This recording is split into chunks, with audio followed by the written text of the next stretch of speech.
Mga kalingap, may panibagong update na naman tayo kay Erica. Pero bago po yan, pakisuportahan po muna natin ang ama ng kalingap na si Val Santos Matubang at Kalingap Rab Matubang, pati na rin ang mga viewers at reactioners. Maraming salamat po.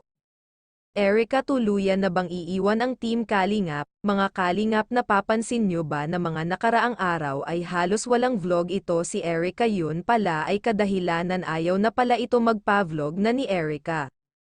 Kaya kinausap ng lolo at lola ni Erica si Kuya Rab para magpaalam ng maayos, pero wala si Erica sa kanilang bahay. Buong akala lang ito ni Kuya Rab ay busy lamang ito sa kanyang schedule sa paaralan. Kaya chinat ito ni Kuya Rab si Erica para kumpirmahin ang nasabi ng kanyang lolo at lola kay Kuya Rab. Kaya yung nga sabi ni Erica na napagdesisyonan na pala nila kasama ang kanyang lolo at lola na ayaw na ito magpa-vlog ni Erica upang sa ganon ay makapag-concentrate muna sa kanyang pag-aaral. Ginagalang naman ito nila Kuya Rab at buong Team Kalingap ang pangyayari, ngunit sadyang nabigla lahat sila. Nararamdaman na pala ito ni Edo na ayaw na ito magpa-vlog ni Erica, ngunit hindi muna ito nagsalita si Edo dahil ayaw niya ito pangunahan si Erica.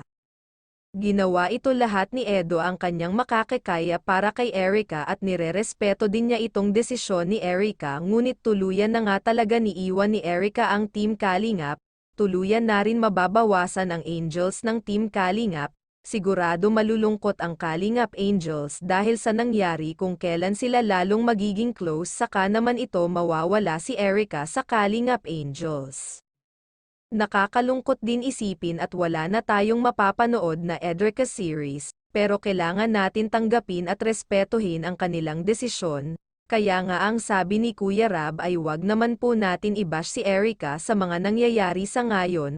Respetuhin at kailangan tanggapin ang pamamaalam ni Erica. Hanggang dito na lang po mga kalingap.